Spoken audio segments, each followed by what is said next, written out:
Hi, and welcome to Crypto for Advisors, a podcast by Synergist. More than a third of Australians are into crypto, yet nearly 90% of advisors will not discuss it with them.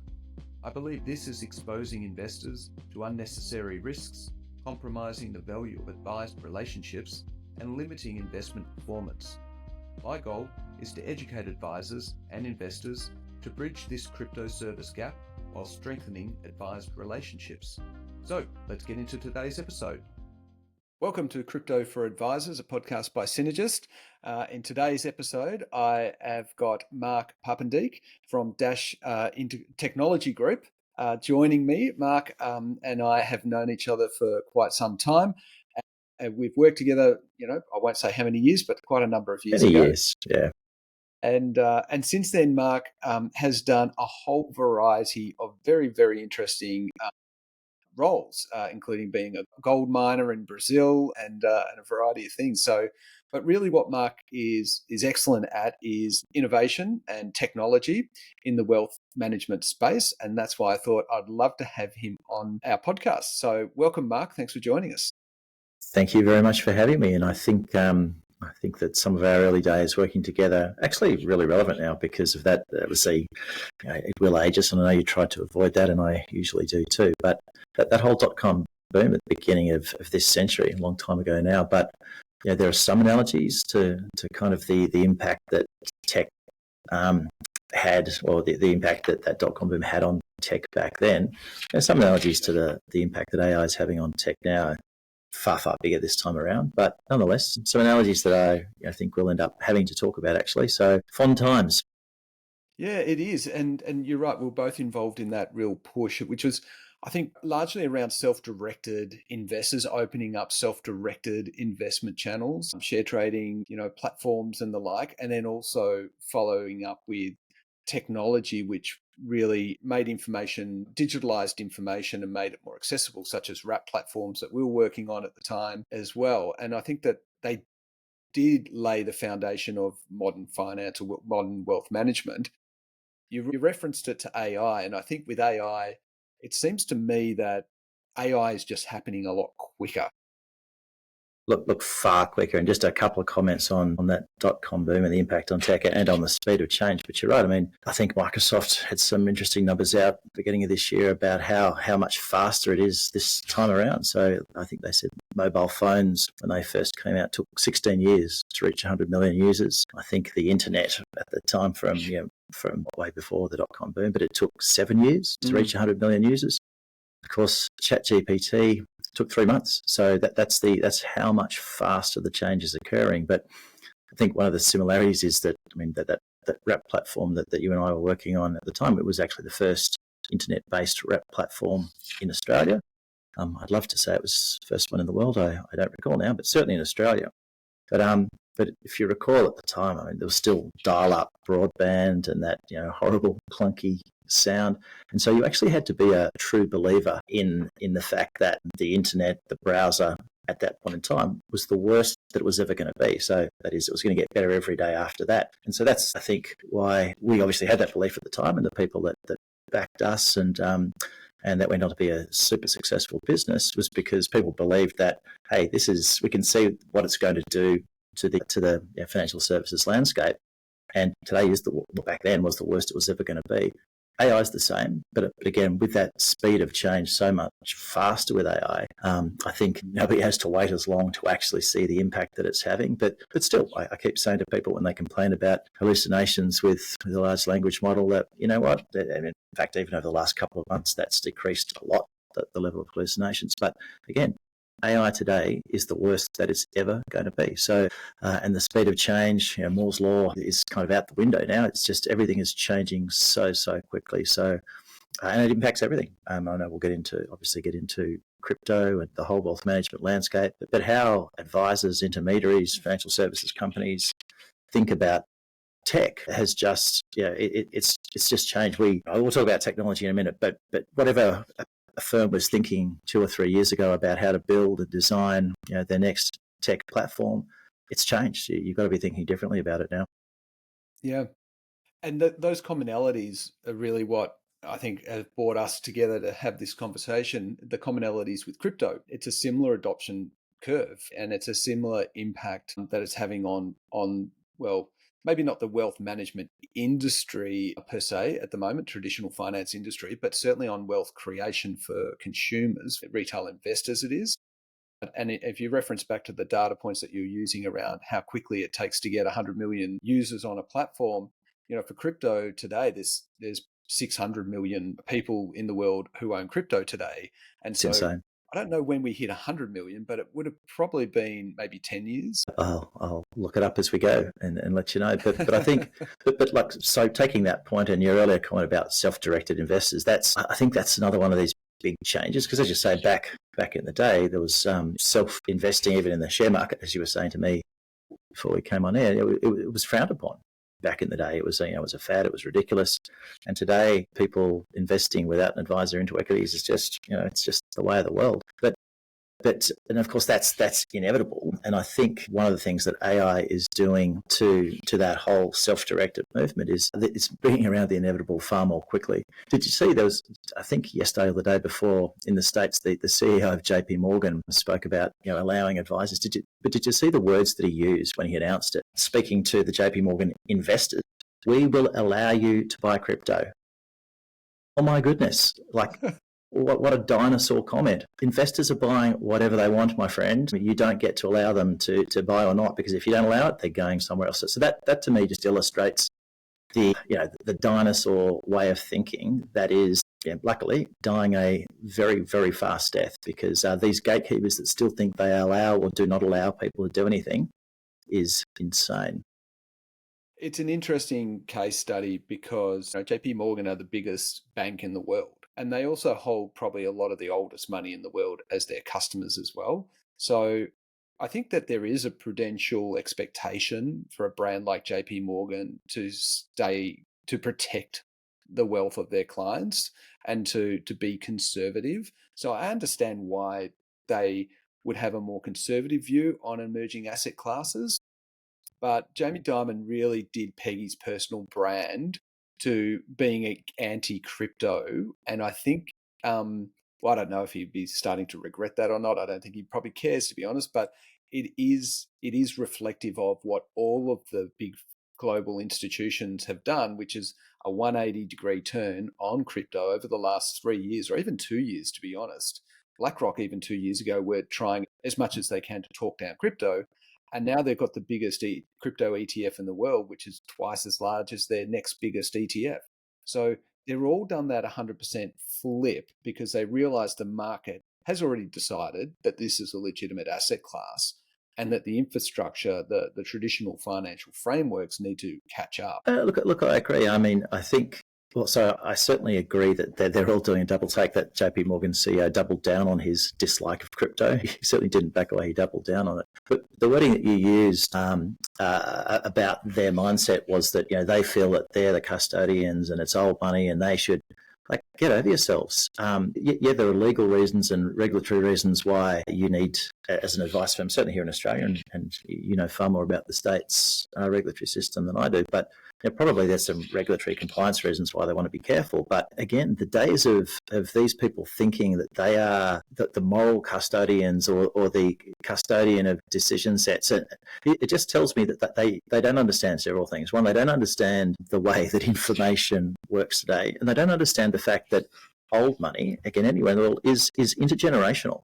And the way that the patriarch or the matriarch of the family wealth thinks about things today, there's another 2 generations that will inherit or already have sitting on the board of some of these families. And they have an entirely different outlook on not just on the sort of assets they want to invest in, but the outcomes that they want from investing as well. So to make a statement that we don't think it's a safe place to invest, I tell you, these family offices, maybe part of the generation still care what their moral or their view on risk about assets such as crypto digital assets are. But in 5 to 10 years' time, people will laugh as I laugh at comments like that. It is just ridiculous.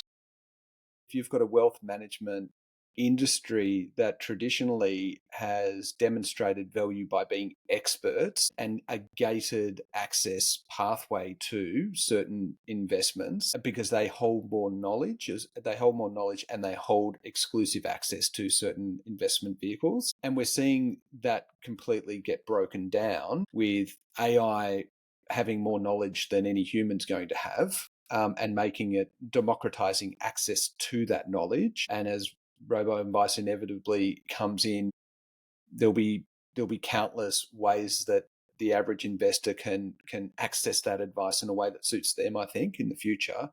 But also accessing to investments as everything migrates into the blockchain, which let's say that happens, which most people believe it will. What time frame is up for debate, doesn't really matter.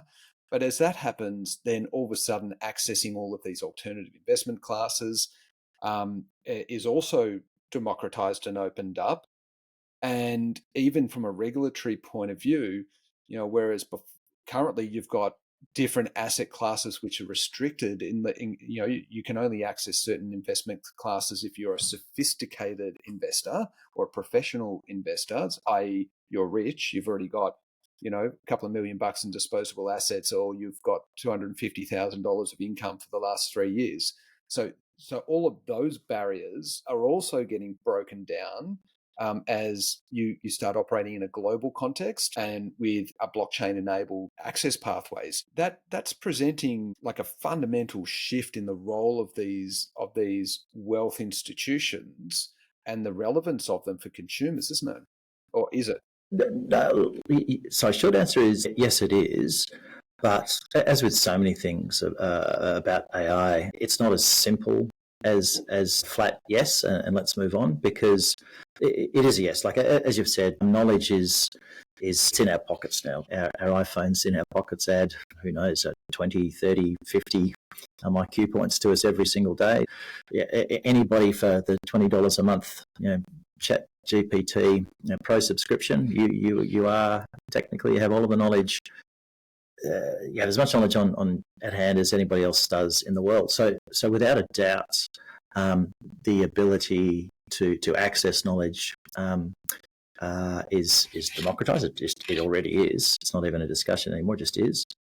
And on this access to product stuff, I remember you and I ran into each other this week up in Sydney at the Stockbrokers and Investment Advisors Conference. We had a chuckle as people, a couple of the speakers on stage were talking about, with regards to equity settlement, how to get more real time and how to try and get away from this, post-trade settling, T+1 or T+2. How can you actually get a real-time settlement as soon as you buy something? And, hello, it's already possible, my friend. So that sort of thinking will take a little bit of time to die out. But so primarily some of these wholesale type assets that you're talking about, the fact that they are only able to be accessed by technically wholesale investors, there's probably two general camps, and there's more. But if I try and bucket everything into two camps as to why they make them available to wholesale, sometimes it's just a small offer to make things available to retail investors. There's just so many hoops you've got to jump through, offer documents and trustees, responsible entities, whatever the vehicle is that you want to put it in. And it's time consuming, it's expensive. So the way around that is, I'm just going to make it available to wholesale investors only.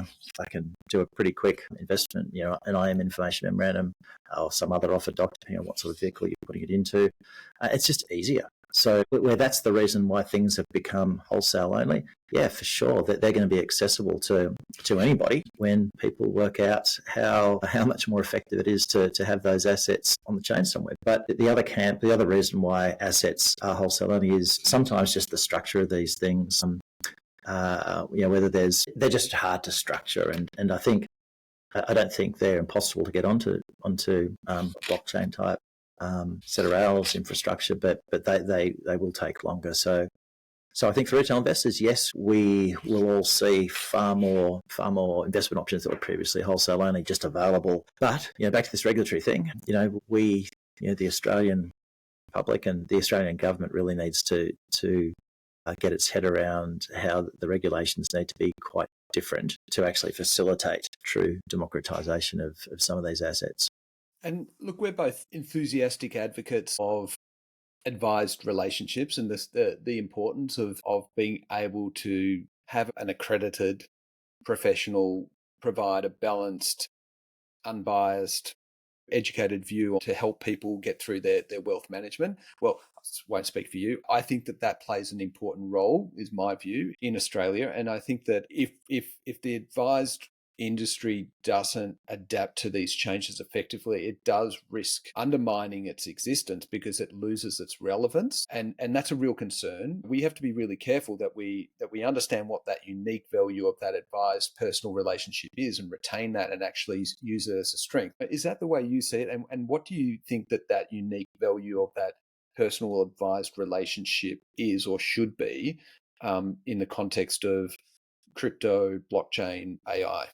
So I think today advice is invaluable to Australians. Obviously, access to that is hard. I think the average advice fee is something like $3,500 to $5,000 if somebody needs investment advice, and that's a price that a lot of people aren't prepared to pay. It's there's a whole lot of regulation around the way it actually has to happen today, which doesn't help. But I think one of the issues, sort of focusing on advice, yes, it's important today. Will it still be important in the future?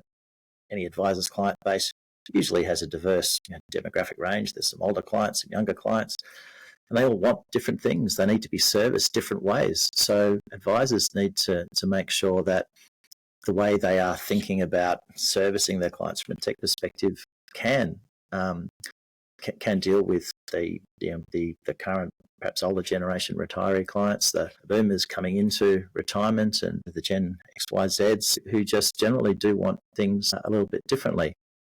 Relationships are probably all that's left in an AI-driven world. There's the ability to know what questions to ask of AI and orchestrate how things hang together. That is valuable, but as are relationships. So if we break advice down, a lot of it is knowledge about what strategies are best to reduce your bad debt, to maximise your retirement savings. They are mathematical equations. If this, then that, and AI does that.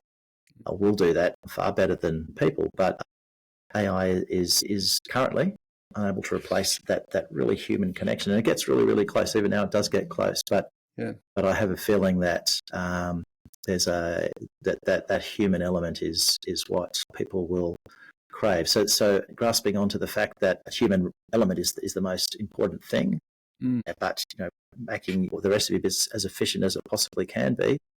And I'll talk more about efficiency and competitiveness in a minute. But that's the key.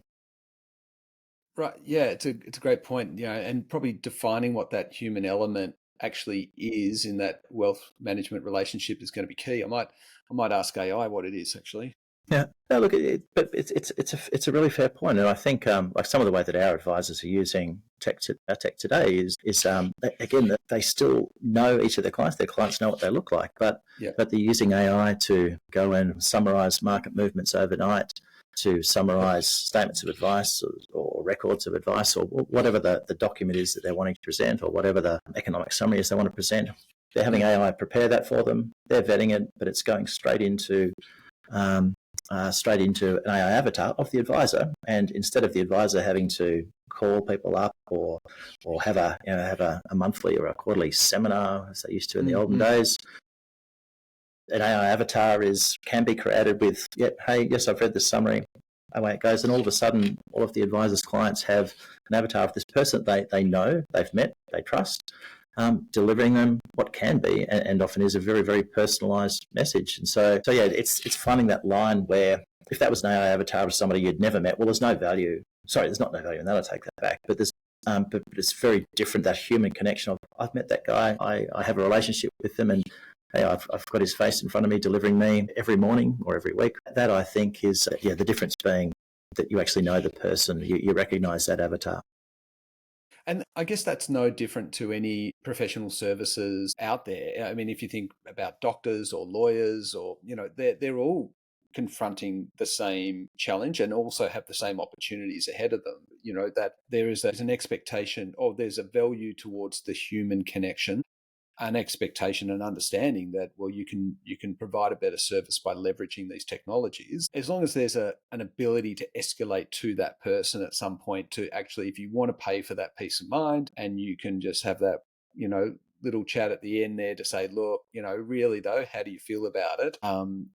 That does seem like that's the next evolution in most professional service industries. Well, it's funny. I mean, I think that this is where our natural biases, and obviously everything I'm saying too is my natural bias, but this is where the biases come into it. And just on that exact point, there was I think it was maybe 3 or 4 weeks ago now, the first AI-only law firm was licensed in the UK. And so that is a model, it's a first time. And so no people, but the whole point of that AI-only law firm in the UK is that you can only get cheap cookie cutter, sorry, I shouldn't say that because it's not cookie cutter, it's AI driven, but it's the basic stuff. But there is no escalation to human there. It is that it is serving a certain niche in the market that either previously would not have got legal advice at all or would have got super dodgy legal advice. So I guess I can see the same thing happening with advice where, as you said, I mean, if you're a full service advice business today, the sort of model you spoke about makes perfect sense. But again, if you're running an advice business today and you don't expect an AI-only advice firm to be around sometime in the next couple of years, you're just not understanding what's happening in the world. So, yep. It absolutely will change how things work. Yeah. Okay. Fascinating times. Maybe if we bring it back a little bit to where we are today and the advisor world or relationship. You mentioned earlier around platforms, not really having too much of an economic incentive to sort of embrace some of these changes. If 30% of Australians already own crypto and half of them don't really know what they're doing with it and actually need some help, then having visibility of that within the platform. So if an advisor comes in and they can open up the client accounts and say, I can see your assets here. You've got this much in your home and this much in investment property, equities, Australian equities, US equities, and here's your crypto holdings. My belief is that that actually is of quite significant value, not just to help them provide better service because they've got a deeper understanding of the client, but also it helps them protect that client relationship because the client's not going off to third parties to establish different relationships with different asset classes. So it simplifies things. It gives them a proper centralized data feed of what's happening for that client's wealth. How much utility is in that, and do you think that that's something that might affect the mindset of advisors if they had that visibility? The best analogy I can think of, or the easiest one, is the electric car versus the internal combustion engine car. They're totally different. And so imagine if we didn't have a true different electric car with something like only 36 moving parts as opposed to the 250 odd that come in the ICE vehicles. But if you tried to slowly morph the old internal combustion engine into an electric vehicle and tried to slowly morph your internal combustion engine factories into one that can produce electric vehicles, you'd have this Frankenstein and it'd be horrible. But you know what? That is the near term for the industry where we are trying to achieve the outcome which you've said, which is provide whole of wealth reporting. But we're trying to do that on top of existing infrastructure, which the wrap platforms have all been built for and optimized from a tech perspective and an economic perspective to shove things into a product structure and everything into custody. And that's how it happens. So to answer your question, yes, there is great utility in being able to do that. And the next couple of years, everybody will be bastardizing what they have to, cram it in to make it work. But at the same time, real change, because it's one thing just to report on all this stuff. So, and yes, that is critical. It's important. And everybody, intermediary and advisor, should see all the benefits in being able to do that. But there comes a point, and that point is actually already here, where people should be rethinking what actually is the best way to go about achieving the outcome that investors want, and therefore advisors will want. And that is how to, no matter what my investors want to invest in, whatever I think I want them to invest in, because they are not, they're not separate. Both need to be taken into account. What's the best way to actually facilitate me being able to act for my investors, to buy and sell things and report on things, and it's not through a product structure. So it's just the wrong starting point. But anyway, all of Mark's personal views aside, yes, it is critical that advisors are able to see and understand what a client's whole of wealth portfolio looks like, and just not say, the JP Morgan guy said, hey, I'm not going to allow you to buy these things and ignore it. That's just insane. Did I answer your question? Yes, it's important. It is. And it's. I have to make a comment, but I can see there's an ominous metaphor going on behind you, Mark, as the storm clouds start Oh, drifting is it? across I'll look out. in the backdrop. Hopefully, that's not symbolic of the future of technology and wealth. I think it is ominous for a lot of players, providers, market participants, but because technology stacks, business models, they're just not equipped to deal with what's coming. But change will come. There'll be winners and losers, but the ultimate winner will be the investors. Yeah, and as you mentioned, we spent some time together at the SIAA conference earlier this week, and we spoke a fair bit about this. And I think even for me, in what I'm trying to do with Synergist, I had to confront some realities that I didn't want to. I was hoping it would be different, but that's really that most advisors are just not ready to really talk to their clients about crypto or interested in it at the moment. So I've had to rethink that pathway and say, look, I am focused on education, unbiased, professional, fact-based education to help advisors understand the asset class and investors as well. And there's some investment strategy building type capabilities as part of that. But really, I think that coming from this conference, it made me realize that, actually just providing visibility through their existing tools and platforms is actually a better first step because it enables them to see what their clients are doing. It normalizes crypto as a viable asset class that already exists. And it then encourages them to then say, I need to learn about this. And so they can lean into that education more proactively. That in turn, when regulators provide more clarity, can set them up to actually start providing product advice, which they can't do today, but at least it prepares them for that. So hopefully, although it might not have been my preferred pathway, I'm hoping that this pivot will help advisors embrace this asset class more effectively. Yeah, look, I think you're absolutely right because a lot of the reasons why they can't give advice are the regulatory reasons. If you assume that a reasonable person looks at the take up of digital assets in Australia and says, well, I want to participate somehow. I'm not allowed to give advice. How can I participate? It is by saying, I recognise that you're investing there. You know what? I can report on that for you. I can provide educational materials, referrals to SEC providers, whatever it is. I think that's just such a sensible approach for advisors to take because, as you say, it's embracing the reality that people are investing in these asset classes. It doesn't impact on their compliance at all. And the data piece you mentioned it's such an important piece because one of the things that I'm a realist about AI, as you know. I mean, I absolutely love it. I use it personally, professionally, and as a hobby as well.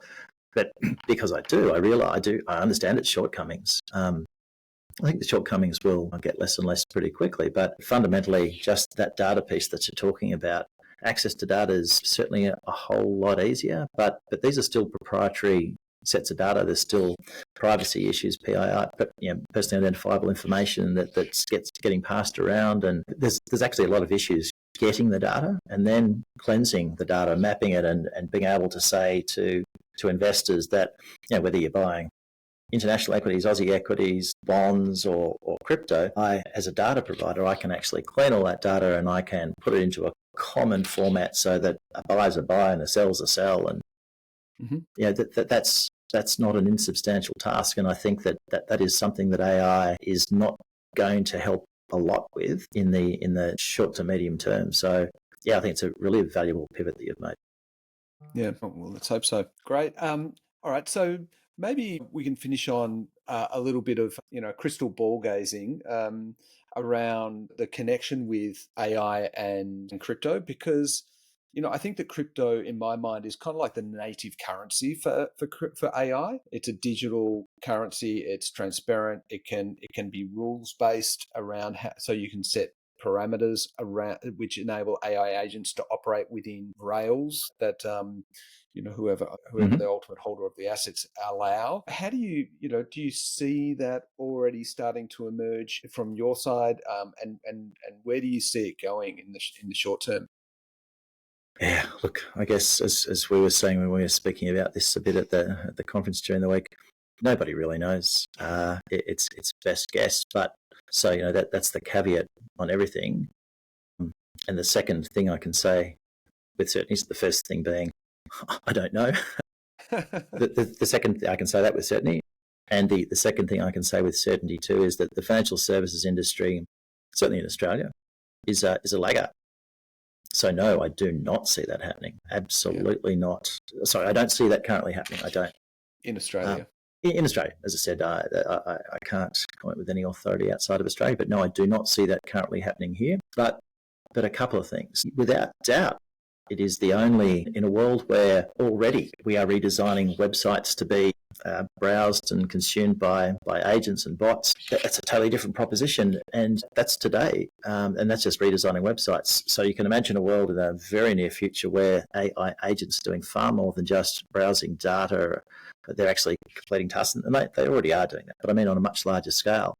And where they are doing that and they're needing to transact, there is only one set of rails that allows that to happen in real time with certainty. And, that was just a slight segue, but it's on topic. Still back to that JP Morgan CEO. He was doubling down on his dislike of digital assets, talking about money laundering.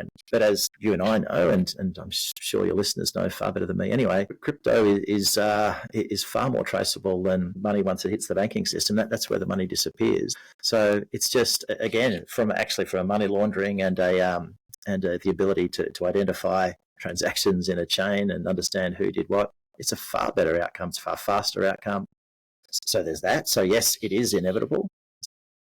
And in a world where fiat currencies do lose some of their value, because instead of just having robots and AI as cheap labour, you then have robots building robots, and then you have robots building the factories that are building the robots, and labour becomes super, super cheap, then fiat currency does start to lose some of its value. So as a store of wealth in the not too distant future, crypto is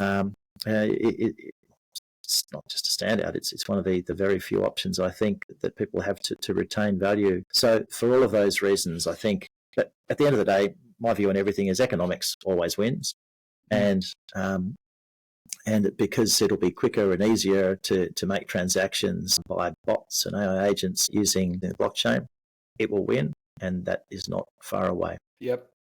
So a couple of key things on that. I think one is, if to use the argument about crypto, I get that a lot, that crypto's used for money laundering and terrorist funding and everything. Well, if you're going to ban it on that basis, in Jamie Dimon had better start banning US dollars, because that's the worst offender for funding all of those things. So we'll put that to the side. I guess to finish on a question, which is, given if we tie these comments back to where we started around the pace of change for AI and how exponential it is, can Australia afford to take a laggard strategy, which traditionally we have in financial services? We follow other jurisdictions. That is our strategy. It's pretty open. Can we afford to do that when the pace of change is as high as it is today? Undoubtedly no. And the only reason we've got away with it in the past is because of these regulatory boundaries and because of these access to market boundaries. It's still not super easy to go and quickly open up an international equities trading account. It's getting easier, of course. But as those boundaries fall away, and as these specific LLMs get trained specifically on financial data and on specifically financial advice data as well, you're going to end up with, I still think you're going to have a couple of foundation models, not many more than perhaps we have today, but those foundation models are going to be taken by firms anywhere in the world and fine-tuned on specific data. Maybe it's crypto investing, maybe it's financial advice strategies, but it could be absolutely anything. But once that starts to happen, and again, it's already happening, I certainly don't care what country that's happening in and what laws might be around. It's telling me what answers it might give us when we say, hey, given these parameters, what do you think the best strategy might be for us from an investing perspective, whatever the asset class is. So I think these geographic boundaries are absolutely falling away, and certainly crypto is at the forefront of that. But all of the other asset classes are really, really close behind, and the regulatory ones are falling away too. So in other words, they're the only things that have let industry in Australia get away with being a laggard historically, and those boundaries are gone. So if the industry here chooses to be a laggard, well, it simply won't matter. I think the day is approaching where the domicile of where your advice is coming from is rapidly diminishing. But I think that the opportunity is one for businesses, advisors, investors to embrace this and to work out and develop service models to take advantage of this, as you're doing and as we and I am doing. I think the opportunities are incredible. But people who come from the perspective of, well, we've got this existing industry and this existing business model, how do we protect that? Yeah, wrong mindset. That's a ticket to disaster. But if you say, this is a brand new opportunity, how can I rethink what I do to best service investors? Those people that are thinking about that and come up with a solution, the future is incredible. Fantastic. And look, Mark, I can honestly say that I've learnt more from you than anywhere else about AI and this innovation and wave of change that's coming through. Oh, so thank you for sharing so much of your insights with me. For our listeners who might want to also learn a bit more about this and stay across what's happening in this space, and how can they follow you? What's the best way to connect and follow you? Probably LinkedIn. Yeah, probably LinkedIn, Mark Papendieck. In fact, perhaps you could share my handle because it's a horrific surname to try and spell on LinkedIn. I'll put it on the screen. Yeah, I'm mindful that some of my views, I am on X, but I try not to post because I do need to travel to America from time to time, and I am worried that that may pose a problem if I continue posting on X. So yeah, please follow me on LinkedIn. Yeah, legitimate concerns. Take a burner phone. 100%. Yeah, that's DFAT advice now when going to America, I believe. But okay, well, great. Thank you so much for coming on. Really enjoyed our chat. Learned a lot as always, and I look forward to the next time we catch up. Thanks for having me. Love chatting too. Thanks, mate. See you now. This podcast is for informational purposes only and does not constitute financial advice. All views of Andrew McPhee and his guests are their opinions only and do not reflect the opinions of Synergist. You should not treat any opinions expressed as a specific inducement to make a particular investment or follow a particular strategy.